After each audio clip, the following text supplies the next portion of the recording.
In Kenya's public eye, few relationships have stirred as much drama, suspicion, and legal heat as the one involving Bishop Margaret Wanjiru.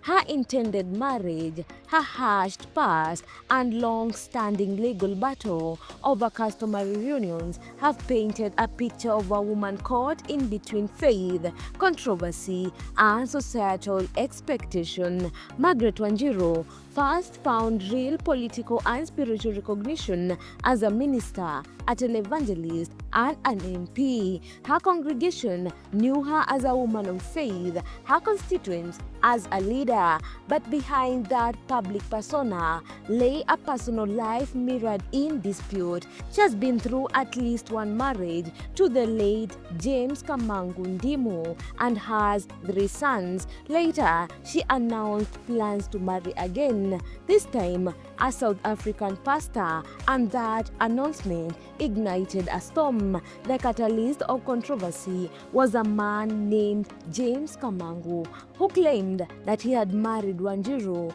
in 1978 under Kikuyu customary law. Kamangu argued that the customary marriage carried obligation and history. According to his filings, he paid dowry, lived with her, fathered children, and believed the separation had been unjust. These claims became central when Wanjiru tried to marry someone else in 2007. From that point on, legal battles began. Court papers show that when she intended to walk down the aisle with her new partner, a South African pastor, legal obstacles were raised. Kamangu filed suits demanding the court to recognize his marriage under customary law, demanding child rights, part of her property, and conjugal status, arguing that Wanjiru had deserted him in 1989 without a valid reason. Wanjiru, on her part, denied many of the allegations, especially the timing and validity of the customary marriage, and at times contested the identity of the children, calling for clarification. Public court rulings followed. A High Court judge temporarily blocked the intended 2007 wedding pending determination of Kamangu's claims.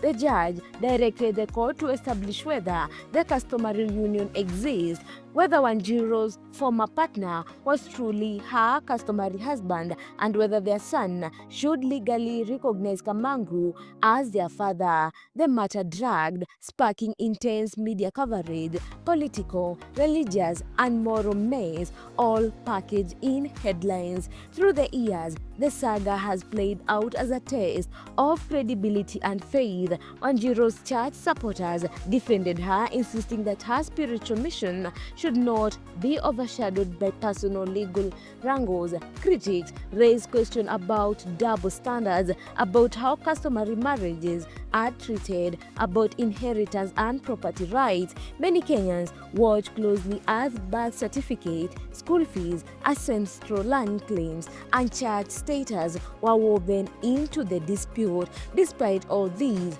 Wanjiru continued her career, holding public office, leading her ministry, and staying active in communities. The legal battles, though public, did not seem to stop her political ambition or her place in religious leadership, but the saga has left a stain of controversy, making her one of Kenya's most divisive figures for some, and for others, one of the most resilient. Today, the case remains a touchstone in discussion about custom marriage rights, women's rights, religious leadership, and the enduring impact of private life on public responsibility. The story tells us that even leaders with faith, influence, and power cannot escape the intimacy of vows, law, and personal history.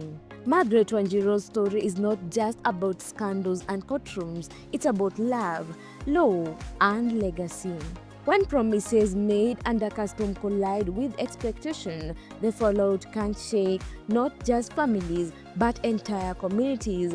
If we want justice, we must ask whether our law protect truth as much as they protect power. What do you think about this saga and what it says about marriage, tradition, and public life in Kenya? Drop your thoughts below. Don't forget to like, share, and subscribe for more deep dives.